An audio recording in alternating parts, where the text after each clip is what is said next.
திரு பெருமாள் மணி தொடர்பில் இருக்கிறார். திரு பெருமாள் மணி, வணக்கம். நேற்றைய முரசொலி நிகழ்வுல ரஜினிகாந்த் கமலஹாசன் ரெண்டு பேருமே பங்கு கொள்றாங்க.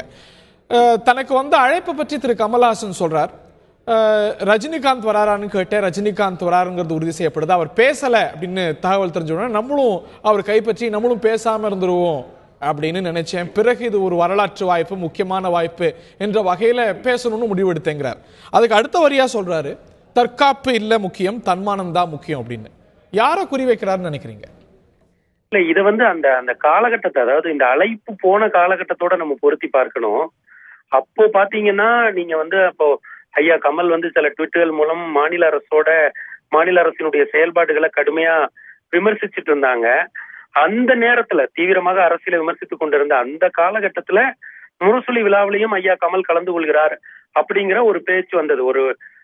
அப்ப அந்த ஒத்துக்கொண்ட அந்த காலகட்டத்தில் தனக்கு ஏற்பட்ட ஒரு எண்ண ஓட்டத்தை ஐயா கமல் இங்கே பதிவு செய்வதாகத்தான் நாம் புரிந்து கொள்ள வேண்டும். அதை இன்றைக்கு இருக்கக்கூடிய இந்த மேடையோடு நாம் பொருத்தி பார்ப்பது, இந்த மேடையில் இருப்பவர்களோடு பொருத்தி பார்ப்பது என்பதை விட, அன்றைக்கு எந்த காலகட்டத்தில் அவர் அழைக்கப்பட்டார், அந்த நேரத்தில் அரசியல் கொதிநிலை எப்படி இருந்தது என்று பொருத்தி பார்க்கிற பொழுது, அன்றைக்கு அந்த விழாவில் கலந்து கொள்வதா வேண்டாமா, முரசொலி விழாவுக்கு போனால் தன் மீது ஒரு திமுக சாயம் விழுந்துவிடும் என்கிற சூழல் எல்லாம் இருந்தது. ஏனென்றால் அன்றைக்கு அதிமுக அரசை புரிந்து கொள்ளப்படுது, சூழலை பொறுத்தது, அன்றைய சூழலை குறிப்பிட்டு பேசுறாருங்கிறீங்க. ஆனா அந்த சேம் பிரெத் சொல்றாரு, ரஜினி போல நானும் பேசாம இருக்கலாமான்னு பார்த்தேன், அப்புறம் இந்த வாய்ப்பு நல்ல வாய்ப்புன்னு பார்த்தேங்கிறாரு. பிறகு சொல்றாரு தற்காப்பு இல்ல முக்கியம், தன்மானம் தான் முக்கியம் அப்படிங்கிறாரு. இயல்பா என்ன புரிதல் கொடுக்குது? அதுவும் ரெண்டு பேரும் அரசியல் தடத்துல இன்னைக்கு பேசப்படுறாங்க, அடுத்தடுத்து இந்த கருத்தை சொல்றாரு. அப்படிங்கும் போது இந்த புரிதலுக்கான வாய்ப்பு ரொம்ப எளிமை இல்லையா? ரஜினிகாந்த் அவர் குறிச்சு பேசுறாரு அப்படிங்கிற புரிதல் ரொம்ப எளிமையா அந்த வாய்ப்பு ஏற்பட்டுரும். அதை உணராதவரா திரு கமல்ஹாசன்? இல்ல அப்படி, அதாவது இப்போ ஐயா ரஜினிக்கு கமலையா ஒரு தகவல் சொல்லணும் அப்படின்னா அத ட்விட்டர் மூலமோ இல்ல பொது மேடையிலேயோ சொல்ல வேண்டியதில்லை.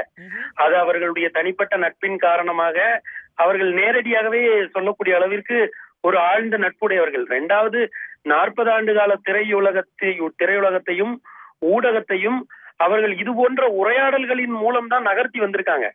அதனால அவர்கள் ஒரு முதலிடத்தில் யார் இருக்கிறார், யாருடைய படத்திற்கு பெரிய வணிகம் இருக்கிறது என்கிற மிகப்பெரிய போட்டி எல்லாம் இருக்கிறது, யார் அகில இந்திய அளவில் தமிழகத்தை தாண்டி தன்னுடைய எல்லையை நீட்டிக்கிறார்கள் என்கிற அளவில் எல்லாம் இருக்கிறது.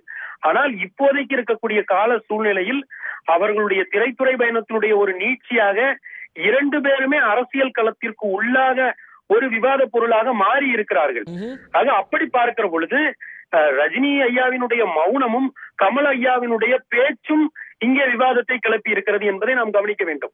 அதனால் இந்த ரஜினி ஐயாவினுடைய மௌனத்தையும் கேள்வி எழுது, ஏன் இந்த நிகழ்ச்சியில திரு ரஜினிகாந்த் தாம் பேச விரும்பல அப்படிங்கிற ஒரு நிலைப்பாடு எடுத்தார். திரு Kamal Haasan I am willing to speak என்று, அதுவும் நிறைய அரசியல் கருத்துக்களும் நிறைந்த உரை தான் அவருடைய உரை. திராவிடம் பற்றி பேசுறார், இன்னும் நிறைய விஷயங்களை பற்றி பேசுறார்.